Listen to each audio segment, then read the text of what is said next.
د ویل کوالټي فرما د درملو کارخونه دغه کارخونه د ننګرهار مرکزی ښار په څلورمه ناحیه کې د یو پانګوال د څه د پاسه 2 میلیونو افغانیو په پانګونه جوړه شوې چې لزګونه بیروزګارو کسانو ته پکې په مستقیم او غیر مستقیم ډول د کار زمينه برابر شوې ده.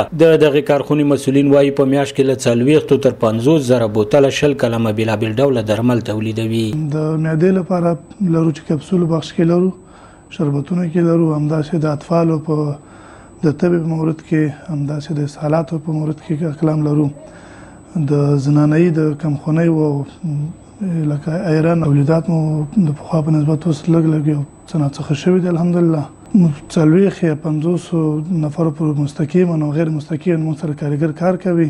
د درملو په دې کارخونه کې په کار بوخ کسان بیا خوښ دي چې په کور دننه ورته د کار زمينه برابر شوې ده. دوی هم د خپل دې کارخونې د تولید شو درملو د ښه کیفیت خبره کوي او له ډاکټرانو غواړي چې د بهرنیو درملو پر ځای دي د کورنیو درملو ګټه پورته کړي ترڅو له مخې کورنی تولیدات پیاوړي او بیروزګارو کسانو ته ورسره د کار زمينه برابر شي.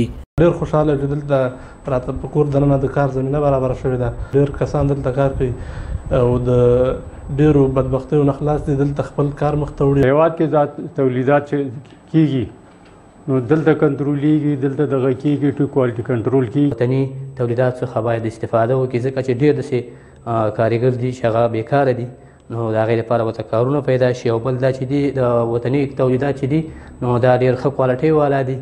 خو د دې ټولو سره په صنعتي ښارګوټي کې د دغه کارخونې لپاره د دایمي ځمکې نشتوالی، په وخت د خامو موادو نه رسیدل، د برېښنا کمښت لوی ستونزې دي.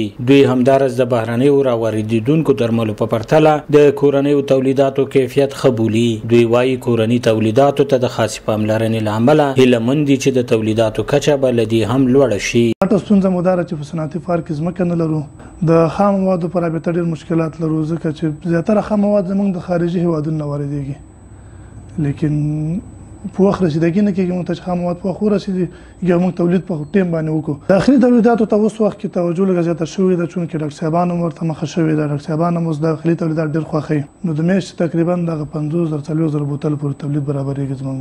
د دغې کارخونې مسؤلین وایي د تولید کچه یې تر پخوا 60% زیاته شوې او تولید شو درملو مارکیټ یې هم تر پخوا ښه شوی. دوی د مارکیټ د ښه والي لامل تر پخوا هیواد ته د قاچاقي درملو د راواردېدو مخنیوی یادوي. سباون ساحل، وحدت نیوز، ننګرهار.